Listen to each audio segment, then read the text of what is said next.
Cool. So that's what I'm going to talk about today.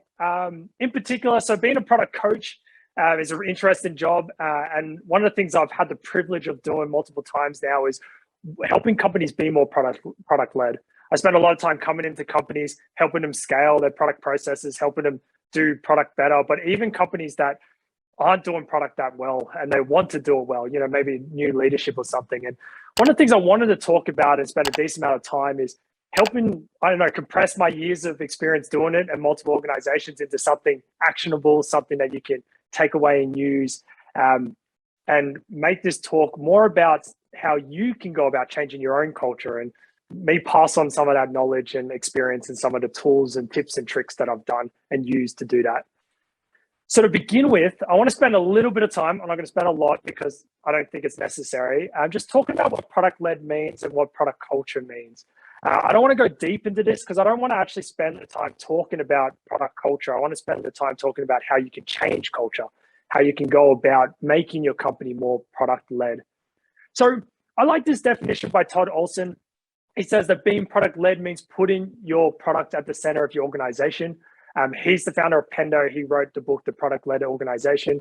And I think it's a really just good and concise definition of it. To me, then, a product culture is a culture that supports that. It's a culture of a shared mindset in an organization that supports being led, supports putting your products at the center of your organization. To put that into more layman's term, or to break that down a little, it looks a bit more like this. And this isn't an exhaustive list, but it means we move away from doing outputs. We move towards more outcome orientated. We move away from just writing like requirements documents to trying to solve customer problems. We do experiments. We don't do handoffs. We try and collaborate together and so forth. And we focus on learning over speeding up delivery. What's also important, don't want to do it to death either, is that being product-led is different than being product manager-led. It doesn't mean that everyone's a product manager. It doesn't mean that product managers are the boss and they make all the shots. Being product-led is that shared mindset around putting your products, your customers at the center of the organization. So enough about that. Let's talk about some of the things I've learned, helping companies be more like that, helping companies move from, you know, all the things on the left to what I had on the right on that previous slide. The first real lesson is that change is hard, right? So particularly organization change, that's even harder, right? And cultural change is really hard. And to just illustrate a little bit of why change is hard, I've got the Fogg's behavioral model here. So anybody who's done behavioral economics or something like that might have known about this or read, you know, The Power of Habit. I think it's in that book as well. Essentially what Fogg's research has led him to find, and this is what this framework is about, is that there's a relationship between the motivation to do something and how difficult it is in order for you to actually do it, right? So, you know, for example, going for a run at your lunch break might be easier than going for a run at 4 a.m. in the morning or 5 a.m. in the morning because you have to wake up early. It's hard, right? So naturally, things that are easier for you to do, there's lower barriers to entry for it. You don't need a lot of motivation to do it. You can motivate yourself to do it. Versus things on the left, which are really hard and difficult and require a lot of change, they're going to require a lot more motivation. Often for people in organizations that have worked in a certain way, and you're asking them to be, you know, stop asking me for delivery dates and moving towards be more experimentation and outcome focused, it's really hard for them because they've always, you know, done it in that way. So they're more on the left, whereas you might be more on the right. And you've got to recognize that. The other lesson that comes into this is that your why becomes really important. And Neil's just talked about it, which was awesome. Simon Sinek's model as well. Like, you know, he talks about that as well. And it's, if you think about the why is crucial because you've got to help increase that motivation, help increase and help people understand why they're doing this. Why do we care? Why do we want to be product led? And as product people, we play a huge role in educating our peers and communicating that message. Another key lesson was the need for critical mass. You know, an organizational culture is the byproduct of all the people who are in it, the values and principles of the company, and the social norms that are accepted and promoted and essentially reinforced inside the company. If you have enough people in your company you can pull the organization in another direction, but you need to have enough people. And I hope most of you know what that is. That's the fusion of innovators. And it also shows that there's a tipping point between early adopters and early majority. And it's also referred to as crossing the chasm. But the same applies with cultural change. You've got to cross that chasm to get cultural change. You've got to get those early majorities to adopt it and come on board, and then you'll kind of bring the rest of the organization across it. Fail to do that, and you will struggle to change your organization. The other lesson was that change starts with you. You know, as a coach, I do a lot of one-on-one coaching with product managers. I spend a lot of time with them and people in startups as well. And a common challenge that I often run into and talk with product managers about is like things like they start a new organization. They're like, oh, the company's not outcome focused. They don't do OKRs or anything like that. And really, in a roundabout way, not as blunt as this, but I generally end up putting it back onto them and suggest, well, what's stopping you from being outcome focused? What's stopping you from leading by example and showing the way? Often they'll have a whole list of reasons why the organization's not empowering them, why they can't, you know, do OKRs. They're asking them for features to be delivered by a date. But, you know, there's no reason, and I've coached a product manager to do exactly this, that every fortnight, every month, when you stand up there and you give them an update on the features and that roadmap and those delivery dates that they've been asking you for, to talk about the outcomes, to talk about the OKRs that you've set and the outcomes that you're tracking. Are you doing well? Are you not doing well? And over time, they're going to start getting more interested in that than you giving them an update on their features. And that's kind of how change starts. It starts with one person doing something different and paving the way. So stop waiting for cultural change to happen to you is probably the message there. The next one is that it's a collective journey. Putting your products at the center of the organization means exactly that. So you can't do it in isolation. It's not enough to make the product department product-led. You've got to help the rest of the organization get there. And it's really one of the biggest challenges of creating that product culture is helping all these other departments understand why we need to be product-led and helping them, you know, understand product thinking and why we care about those things and why we should interview customers. And part of doing that too is to bring them along on the journey. And Neil's talked about it as well, bringing developers into, you know, customer interviews and doing it collaboratively. That's a way you achieve this. And absolutely, I'm a big believer in that. Bring them along, get them to see it and observe it and see the value and benefit from it. And I'll talk a bit more about that in a minute. The last lesson is that you're running a marathon, not a sprint.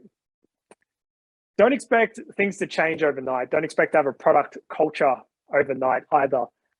There's going to be a large period of time where things are suboptimal before they get to the state you want them to be in.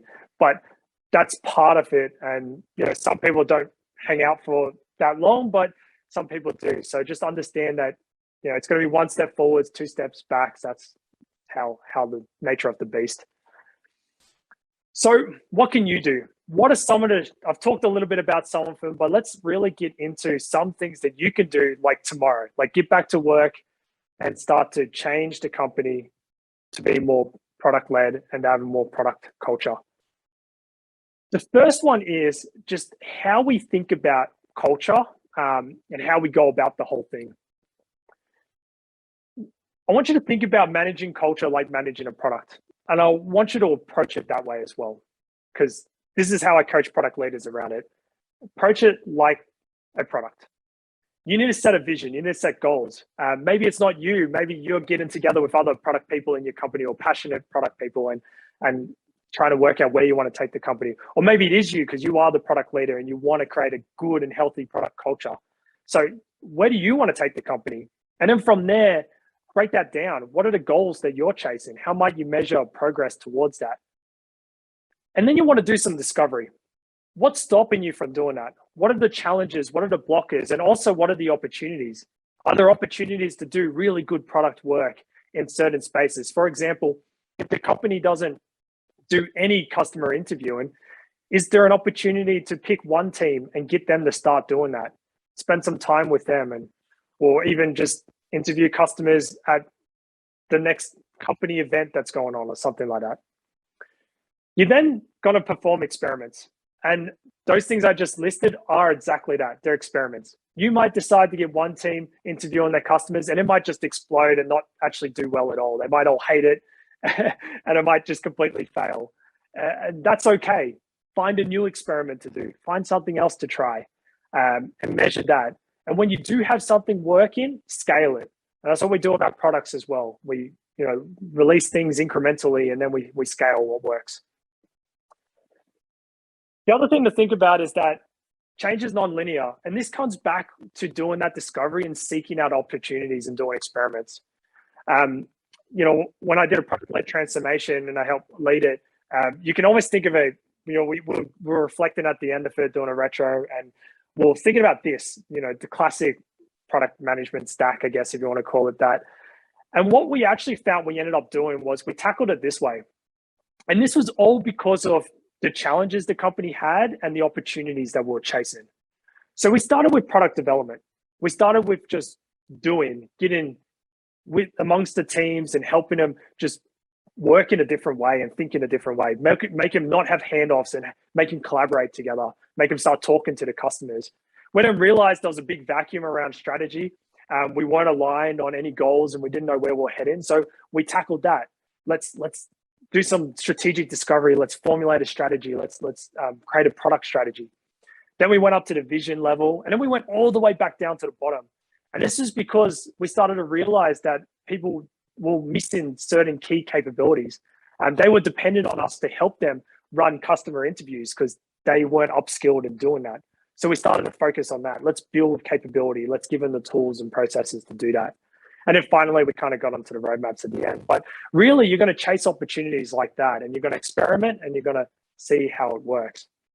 Which brings me to my next actionable thing, which is to start small. And I used an example before about that, being a product manager and you doing OKRs. You don't need anybody else to give you permission to do OKRs. It's your product. Just set OKRs. Still give everybody else what they want, but you start doing it. You start talking about it. And people will get interested and people will start to want to get involved and do more of that. And that's how you should really approach it. You're not going to change everything overnight. It's incremental change. And to give another example of an experiment we ran about, starting small and trying to experiment to find what works. In that same product-led transformation, the company had never, well, we shouldn't say never, but they basically never did customer discovery, right? They never interviewed customers or spent time with them. So we obviously introduced that, and I was working with a team and we were interviewing customers and we're trying to get the rest of the team to come along. And the engineers, they prefer to code. They didn't want to come along. Long story short, we weren't going to not interview customers if they weren't coming, but we wanted them to come and they weren't coming. So one of the experiments we decided to try, which ended up working quite well, was we streamed the interview to a TV in the team space. So this was pre-COVID. This was when we were all in the office together, strange times. And we had a collaboration space right next to where the team sat. And we put the TV there and we were there taking notes, doing live synthesis while the interviews were being conducted. And we did it in the team space, publicly out in the open. And we might have annoyed them a little bit, but we did it deliberately because we wanted them to still hear it and see what we're doing.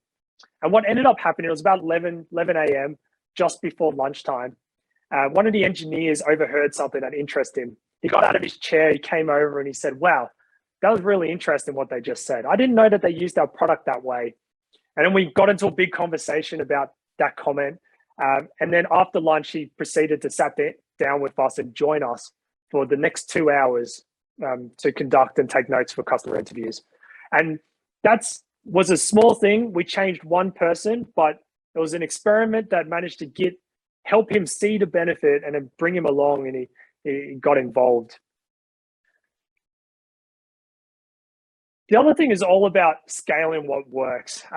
Another experiment I did in an organization was I was trying to help them become more outcome focused and outcome thinking. And I was tried a few experiments before that. I tried to get them to do OKRs. That didn't really work. I tried a few other things. And I was working with this team and I created a one-pager essentially for them, and it had some key categories in it. It had things like, what are your goals? How are you going to measure success? And I was trying to explain it to them, why this one-pager can help them and how do you use it. And basically through the conversation, I was explaining the measures part, and just out of the blue, I said, think of it like a bet. Think of it like, you're gambling, you're making a bet. And for some reason that resonated with them. They're like, oh, I get it, like a bet. Like you don't know if it's going to be successful or not. I was like, yeah, that's exactly what I'm trying to say. And what ended up proceeded from there was bets became so viral in the organization that within the next 3 to 6 months, almost the whole organization was using this bet one pager that I created. And some of them weren't great. They're still like, we will measure the success by delivering this feature by this date. But it just showed how that really just scaled across the organization rapidly, and it was working. Yes, some bets weren't great, but then I could work on coaching them to make their bets better, to make them more outcome focused. And the hard part of getting them to take that first step was already done. And something that all of that has in common is it's all grounded in action. Barry Riley says actions are what matters, not talk. And what I like to say is show, don't tell. You can spend all your time talking about OKRs, talking about why we should do experiments, why we should interview customers, but it's not until you show someone how that works, the benefits behind it, why they should actually do it, that they will actually see the benefits and you'll change their mindset. The reason why the diffusion of innovators is up there is because the early majority, they are reluctant people to adopt new things. They tend to wait and want to observe others to do it and get social proof. So the only ways you're going to get critical mass and win your organization over and really change their culture is by showing them. You got to show them, you got to get the early majority on board, and that's how you change culture. And Shook's model really reinforces that. The old way of thinking is to spend a lot of time thinking that we had to change how people thought and their values and what they believed in order to change what they do. In actual fact, it's the other way around. It's our actions that change how we think. And I've got another great story, but I'm not going to go deep into it. But of one where I had an engineering manager who was adamant about a dashboard that we needed to build. And it wasn't until I actually brought him and we interviewed 5 customers and he actually saw them all say it wouldn't be valuable to him and understand their business structure better, that he then came back and said, wow, I now see exactly what you're talking about. He said, I'm absolutely going to make sure that every team that I work with does some sort of discovery and talk to some customers before we proceed with an idea, because I just realized that we saved ourselves weeks and weeks of time and effort.